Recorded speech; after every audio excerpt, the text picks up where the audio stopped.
C'est une véritable révolution qui est lancée dans le secteur de l'énergie à la prise du pouvoir de Patrice Talon. Le ministre Donat Jean-Claude Oussou a très tôt lancé des réformes institutionnelles dans le but de réorganiser et de restructurer le secteur. Nous avions mis en place ce que j'appelle le plan de redressement du secteur de l'énergie.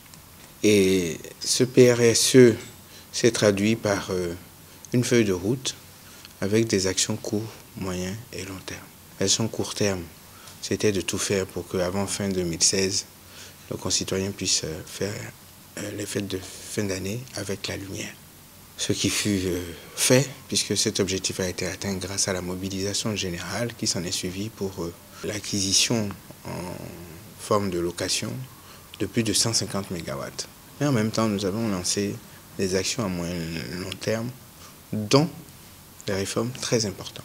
La première d'entre elles, c'était déjà le fait de faire évoluer le code bénino-togolais pour faire en sorte que, dans une situation difficile comme celle que nous vivions, on ne pouvait pas être en situation d'empêchement de pouvoir faire évoluer, de pouvoir trouver des voies et moyens pour diversifier l'énergie. Cette évolution demandée nous a permis d'obtenir une facilitation de ce code pour aller chercher d'autres fournisseurs d'énergie. Nous avions également lancé un gros chantier qui était la restructuration de la Société nationale d'électricité, la SBE. Donc très rapidement a été mis en place un contrat plan, un certain nombre d'indicateurs de performance, d'indicateurs de résultats dans tous les champs de performance qui peuvent exister dans ce type d'entreprise pour faire en sorte que l'efficacité attendue soit au rendez-vous. Parce que l'objectif du gouvernement, c'est de faire de cette entreprise une entreprise moderne. Le DG a été instruit par le conseil d'administration pour se débarrasser purement et simplement des directeurs qui ne sont pas à la hauteur de la mission qui lui a été signée. Lorsque, à la deuxième évaluation, il n'atteint pas ce objectif, on le fait partie et puis on fait venir les autres. À la recherche pour le Bénin de l'autonomie énergétique, le gouvernement, sous l'impulsion de son chef, a investi massivement dans des projets de production d'énergie. La centrale 120 MW de Maria Gleta 2 est accompagnée de mesures sociales déjà en cours de concrétisation. Je remercie beaucoup le président Patrice Talon pour respecter son engagement par rapport à la population environnante. Par rapport aux mesures d'accompagnement, c'est-à-dire les 25 km de poteaux d'électrification autour, les CEG, la voie pavée de Carrefour Tankwe au site, tout est en chantier. Des extensions de réseau de la SBEE sont remarquées dans tous les départements. Avoir pour le Bénin un mix énergétique responsable est une préoccupation du gouvernement. Il a investi pour ce faire, conséquemment dans le solaire. On ne peut pas être dans un pays doté en soleil et lui tourner d'eau. Donc le gouvernement a décidé de changer de paradigme. C'est pour ça que nous avons dans le tuyau aujourd'hui près de 100 MW qui sont à construire. La première construction va commencer au mois de novembre-décembre prochain, 25 MW à Elou-Lofin. Financé par l'Union européenne et l'Agence française de développement, et puis une cinquantaine de mégawatts financés dans le cadre de la construction privée, dans le cadre de la coopération avec le Millennium Challenge Account. Il a mis en place un cadre incitatif et sécurisé pour les investissements privés qui commencent déjà à arriver. Nous avons potentiellement un projet de distribution et de transmission dans l'infrastructure électrique.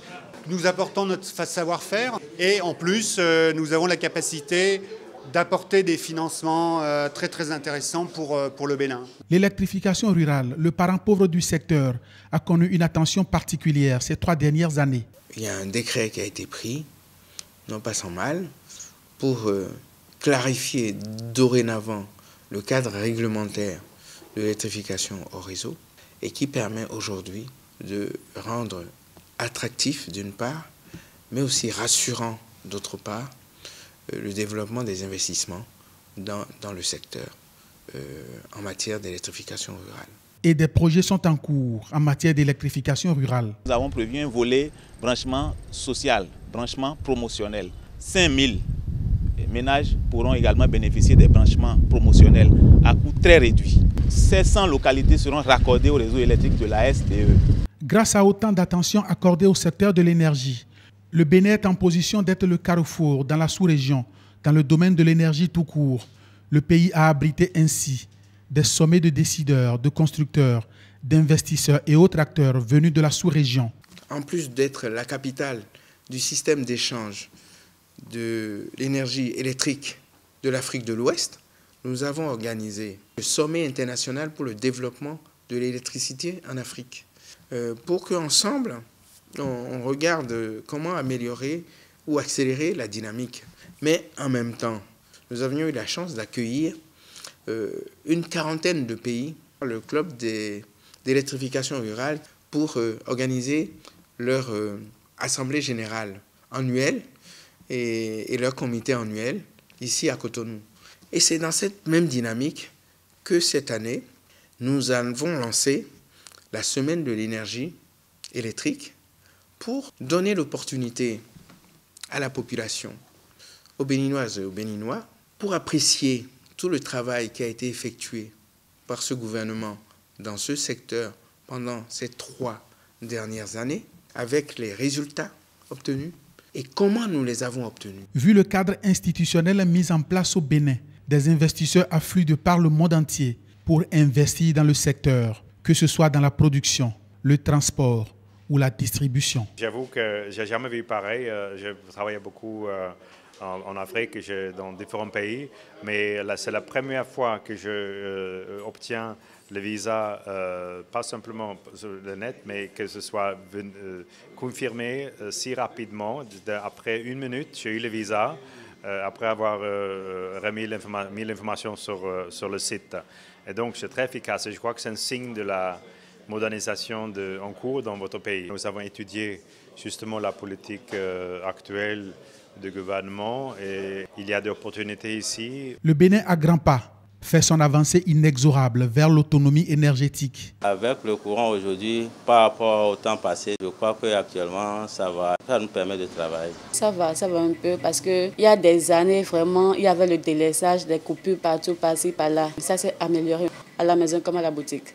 Nous ne voulons plus courir après la demande, mais nous voulons être en anticipation dans notre pays désormais, comme dans les grands pays, pour déjà imaginer quels sont les besoins, quelles sont les difficultés qu'on peut rencontrer dans le secteur dans les 5, 10, 15 prochaines années et commencer dès maintenant à travailler sur les investissements nécessaires pour qu'au moment venu, les infrastructures nécessaires soient en place.